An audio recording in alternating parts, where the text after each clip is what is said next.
So on the menu today, we've got some low carb keto chicken noodle soup. And this soup recipe, it might be one of the best, if not the best, keto soup recipes that I've ever done on the channel. And that's saying a lot because earlier this year, I made a keto broccoli cheddar soup on the channel. And that was and is so good. But I don't know, I guess I've got a soft spot for chicken noodle soup because I totally dig this stuff and I seriously cannot get enough of it.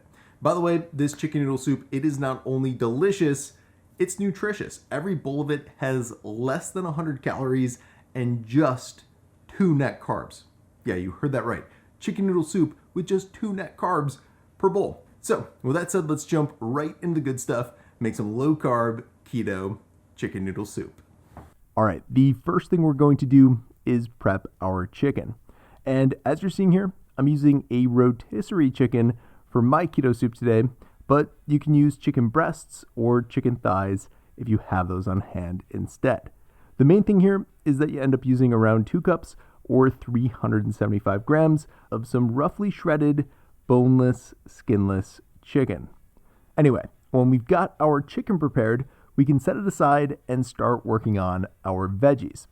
And the first thing we'll want to do to help us prep our veggies is lay down a wet paper towel and then apply our cutting board on top of it so that it doesn't move around as we prep them. And as you're seeing here, the first veggie we're going to prep is the carrots.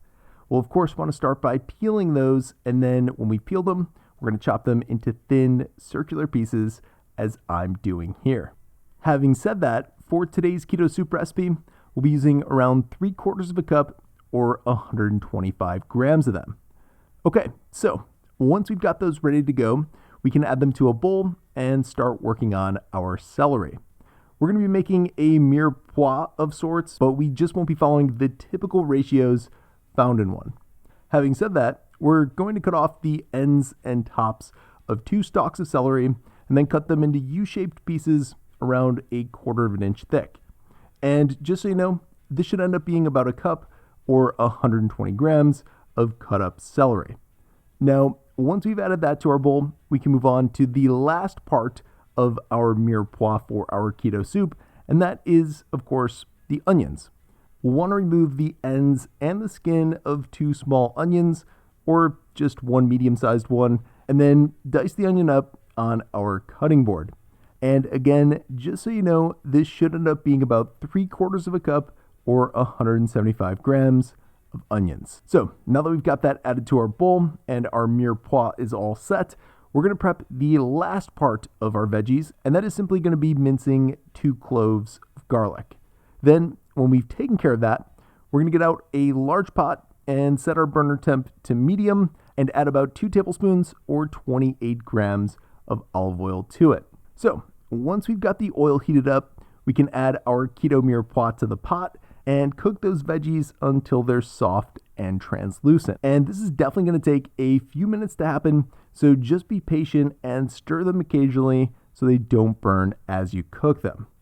That said, when they start to look and feel like we want them to, we can add our minced garlic to the party as well. And again, we'll want to occasionally mix the garlic and veggies around in our pot until the garlic becomes fragrant. Now, once that happens, we're going to add our chicken broth for our keto chicken soup. And for today's keto soup recipe, we're going to add 64 ounces or around 1.9 liters of chicken broth to our pot.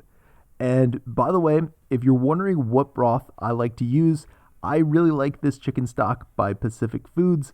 There's no sugar added to it and no carbs either. Okay, so now that we've added our broth, we're going to let it cook with our veggies for a few minutes, and we're going to start prepping our keto noodles for our soup in the meantime. Now, to prep our noodles, we're going to strain 2 packages of shirataki fettuccine noodles in a strainer, and then thoroughly rinse them under hot water for several minutes.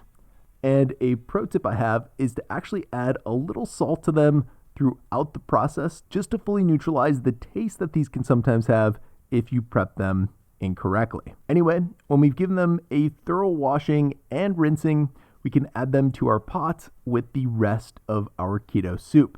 Okay, so now that we've got those in there, we're going to start adding our seasonings, starting with a teaspoon or 4 grams of thyme, followed by a half a teaspoon of oregano, 2 bay leaves, and a nice pinch of freshly ground black pepper.